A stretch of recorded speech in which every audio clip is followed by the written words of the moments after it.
নির্বাচন কমিশনের প্রতি আস্থার কথা জানিয়েছেন খেলাফত আন্দোলন। জানাবো প্রধান উপদেষ্টার সঙ্গে 3 রাজনৈতিক দলের সাক্ষাৎ, রোডম্যাপের আশ্বাস মেলেনি। এবং সর্বশেষ জানাবো জিনের বাদশা প্রতারণায় হাতিয়ে নেওয়া হয় কোটি কোটি টাকা। শুনছিলেন সংবাদ শিরোনাম, এবারে বিস্তারিত। নির্বাচন কমিশনের প্রতি আস্থার কথা জানিয়েছে খেলাফত আন্দোলন। বর্তমান নির্বাচন কমিশনের প্রতি আস্থা রয়েছে বলে নির্বাচন কমিশনকে জানিয়েছে বাংলাদেশ খেলাফত আন্দোলন। সেই সঙ্গে আগামী সংসদ নির্বাচন সুষ্ঠু ও অবাধ হবে বলে প্রত্যাশা করে দলটি। নির্বাচন ভবনে প্রধান নির্বাচন কমিশনার এএমএম নাসির উদ্দিনের নেতৃত্বাধীন কমিশনের সঙ্গে বৈঠকের পর সাংবাদিকের কাছে এমন মন্তব্য করেন দলটির আমির আবু জাফর কাশেমি। তিনি বলেন, জাতীয় নির্বাচনের আগে স্থানীয় নির্বাচন চায় বাংলাদেশ খেলাফত আন্দোলন। একই সঙ্গে নতুন কমিটিকে আমলে নেওয়ার আবেদনও করেছে দলটি। তিনি আরো বলেন, বিগত 3টি জাতীয় নির্বাচনে দিনের ভোট রাতে হওয়ায় এতে জনগণের ভোটের প্রতিফলন হয়নি। জাতীয় নির্বাচনের আগে স্থানীয় নির্বাচন হলে তৃণমূল থেকে যোগ্যরা সুযোগে উঠে আসবে। এতে জাতীয় নির্বাচনেও তাদের ভালো ভূমিকা থাকবে। বৈঠকের আলোচনার বিষয়ে নিজেদের অন্তর্কোন্দল দূর হওয়ার ফলপ্রসূ আলোচনা হয়েছে বলে জানান নেতারা। প্রধান উপদেষ্টার সঙ্গে 3 রাজনৈতিক দলের সাক্ষাৎ, রোডম্যাপের আশ্বাস মেলেনি।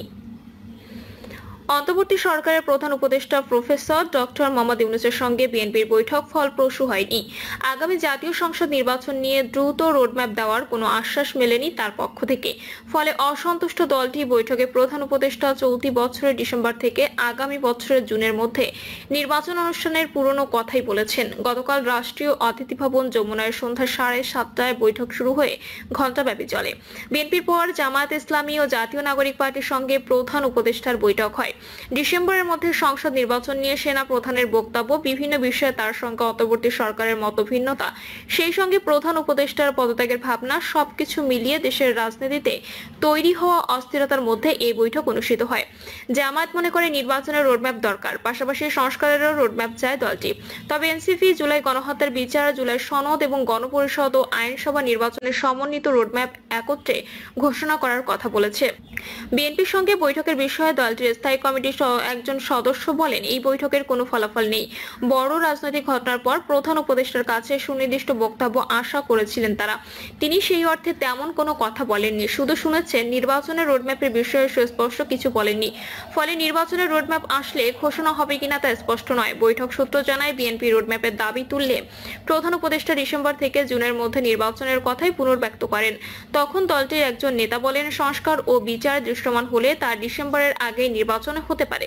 কিন্তু এ বিষয়ে প্রধান উপদেষ্টা কিছু জানাননি। বৈঠক শেষে এ বিষয়ে বিএনপির স্থায়ী কমিটির সদস্য সালাউদ্দিন আহমেদ সাংবাদিকদের এক প্রশ্নের জবাবে বলেন, রোডম্যাপের বিষয়ে সুনির্দিষ্ট কিছু প্রধান উপদেষ্টা জানাননি। বিএনপির পক্ষে দাবিগুলো ওনাকে লিখিতভাবে জানানো হয়েছে, তারা হয়তো পরে জানাবেন। আপনারা আলোচনায় সন্তুষ্ট কিনা জানতে চাইলে সালাউদ্দিন বলেন, এখনই প্রতিক্রিয়া জানানোর দরকার নেই। ওনারা প্রেস প্রতিক্রিয়া জানালে আমরা পরে জানাবো। বৈঠক ঐক্যমত্য কমিশনের ভাইস চেয়ারম্যান আলী রিয়াজ এবং স্থানীয় সরকার উপদেষ্টা আসিফ মাহমুদ সজীব ভুঁইয়া উপস্থিত ছিলেন। বিএনপির সচিব ভুঁইয়ার পদত্যাগ দাবি করে আসছে, কিন্তু ওই বৈঠকে তিনি উপস্থিত থাকায় বিরক্তি প্রকাশ করেন দলটির নেতারা। বৈঠক শেষে বিএনপির স্থায়ী কমিটির সদস্য খন্দকার মোশাররফ হোসেন উপদেষ্টার বাসভবন যমুনার সামনে অপেক্ষমান সাংবাদিকদের বলেন, আমাদের আলোচনার মধ্যে আসছে সংস্কার, বিচার এবং নির্বাচন।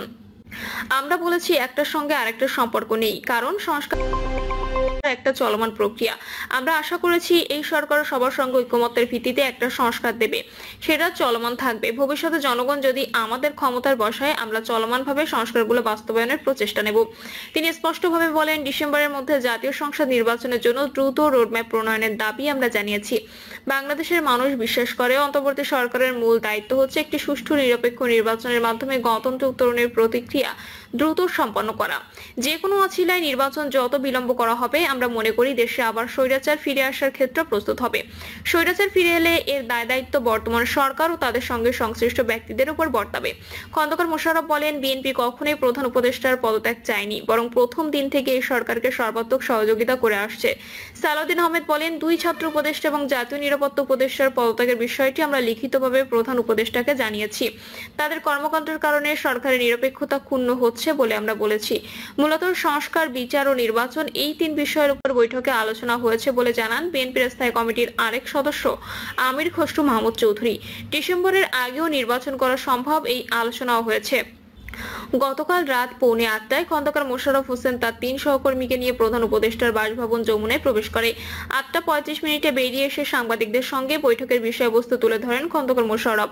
প্রধান উপদেষ্টার সঙ্গে বৈঠকে বিএনপি প্রতিনিধি দলের স্থায়ী কমিটির সদস্য আব্দুল মঈন খান এবং আমির খসরু মাহমুদ চৌধুরীও ছিলেন। নির্বাচন কবে হবে সেটা স্পষ্ট করা দরকার বলে মনে করেন জামায়াত ইসলামের আমির শফিকুর রহমান। বৈঠকের পর তিনি বলেছেন, ঘোষিত সময়সীমার মধ্যে জনগণের বড় ধরনের ভোগান্তি ছাড়া একটি স্বস্তিজনক সময় নির্বাচন হতে পারে। তিনি বলেন, সবাই এগিয়ে এলে অর্থবহ সংস্কারের মধ্য দিয়ে অর্থবহ নির্বাচন হতে পারে। সবাই সেই দিনের অপেক্ষায়। গতকাল প্রধান উপদেষ্টার বাসভবন যমুনায় অধ্যাপক ইউনূসের সঙ্গে বৈঠক শেষে বাইরে বেরিয়ে জামায়াতের আমির এসব কথা বলেন। সমাজে যে অস্থিরতা দেখা দিয়েছিল আপাত দৃষ্টিতে কিছুটা কেটেছে উল্লেখ করে জামায়াতের আমির বলেন, জামায়াতের স্থায়ী বিষয়টি নিষ্পত্তি চায়। দুটি রোডম্যাপ ঘোষণা করলেই সমস্যার অনেকটা সমাধান হয়ে যাবে। সংস্কার ও নির্বাচনের রোডম্যাপ এই দুটি অতীব গুরুত্বপূর্ণ। জামায়াতের আমির মনে করেন সময়টি কখন সেটির একটি রোডম্যাপ দরকার, পাশাপাশি সংস্কারের রোডম্যাপ প্রয়োজন। তিনি বলেন, নির্বাচনের আগের সংস্কার ও বিচার দৃশ্যমান হতে হবে। সংস্কার ছাড়া নির্বাচন হলে সেটা জনগণের প্রত্যাশা পূরণ করতে পারবে না। আবার সব সংস্কার এই সরকার করতে পারবে না। মাত্র 5টি সংস্কারের সরকার হাত দিয়েছে, সেগুলো সন্তোষজনকভাবে নিষ্পত্তি হওয়া উচিত। সাংবাদিকদের প্রশ্নের জবাবে জামায়াতের আমির জানান, তারা কোনো উপদেষ্টার পদত্যাগ চাননি। অন্য এক প্রশ্নের জবাবে তিনি বলেন, প্রধান উপদেষ্টা সুনির্দিষ্ট কোনো নির্বাচনের সময়ের কথা বলেননি। তিনি শুনেছেন, তার কথা তাদের কাছে ইতিবাচক মনে হয়েছে। তবে প্রধান উপদেষ্টা বলেছেন তিনি একটি অর্থবহ নির্বাচন চান। বৈঠকে জামায়াতের আমিরের সঙ্গে ছিলেন দলের নায়েবে আমির সৈয়দ আব্দুল্লাহ মোহাম্মদ তাহের। হাসিনার আমলে সব নির্বাচন বাতিল চায় এনসিপি। শেখ হাসিনার আমলে হওয়া সব নির্বাচন আনুষ্ঠানিকভাবে অবৈধ ঘোষণা করতে প্রধান উপদেষ্টা অধ্যাপক মোহাম্মদ ইউনূসের প্রতি আহ্বান জানিয়েছেন জাতীয় নাগরিক পার্টি। গতকাল রাত 10:15 দিকে প্রধান উপদেষ্টার সঙ্গে বৈঠক শেষে যমুনার সামনে সাংবাদিকদের কথা জানান এনসিপির আহ্বায়ক মোহাম্মদ নাহিদ ইসলাম। নাহিদ ইসলাম বলেন, বিগত সময়ে শেখ হাসিনা ফ্যাসিবাদী শাসন ব্যবস্থার মাধ্যমে নির্বাচন করেছিলেন, যেখানে মানুষের ভোটাধিকার হরণ করা হয়েছে। রাতের ভোট ও ডামি প্রার্থী ভোট হয়েছে।